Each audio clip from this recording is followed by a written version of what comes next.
Welcome to phase 1 of the 1, 2, 3 pattern. This phase is all about teaching your dog the pattern to start with.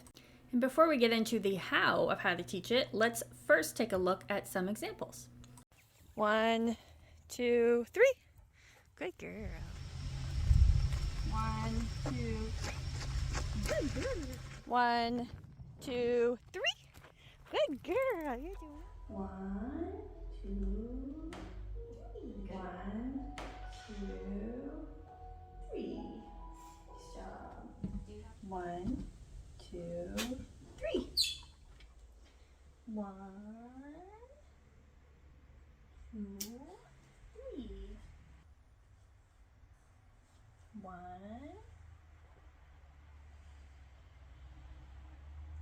2, 3. Let's jump in. What you're going to do first is you're going to just have some treats handy, and then you'll say 3, and then you'll grab a treat and you'll give it to your dog. Okay? And you'll do that 5 times in a row. So you just say 3, grab a treat, give it to your dog. 3, grab a treat, give it to your dog. Okay? And then after you do that 5 times in a row, you're going to take a brain break. Okay? For everybody, for you and the dog. So brain break is about 30 seconds or so off. So you're not expecting anything of them. A lot of times dogs get so into the game that they don't really want to take a break, but we're going to force them to. Okay? After 30 seconds, you're going to do your second trial here, but now you're going to back chain. You're going to say 2, 3, grab the treat, give it to your dog. 2, 3, grab the treat, give it to your dog. Okay? Do that 5 times. 30-second brain break. Okay? And now we're going to do the whole thing. 1, 2, 3. Grab a treat, give it to your dog. Okay? And do that one 5 times in a row. That is it. Okay? Then I want you to call it for that time, and that's it. We want to kind of leave our dogs wanting to do a little bit more.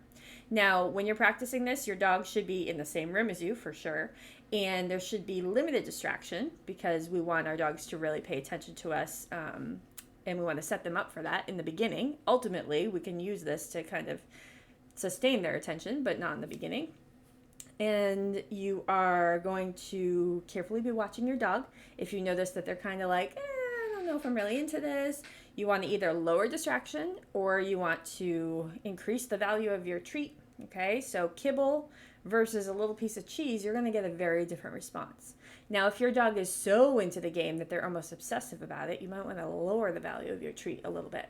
It really doesn't need to be a high value treat in this case. If you have a moderately food driven dog, I just go with kibble, to be perfectly honest. Sometimes I'll go with something a little bit better. Like these are Charlie Bear treats. They're still dry, not a lot of calories, but they are a little bit tastier. But I wouldn't go crazy in this case because we want our dogs to be participating in this pattern voluntarily. And if they're only doing it for the cheese, then sometimes that can almost be a little bit coercive. Okay?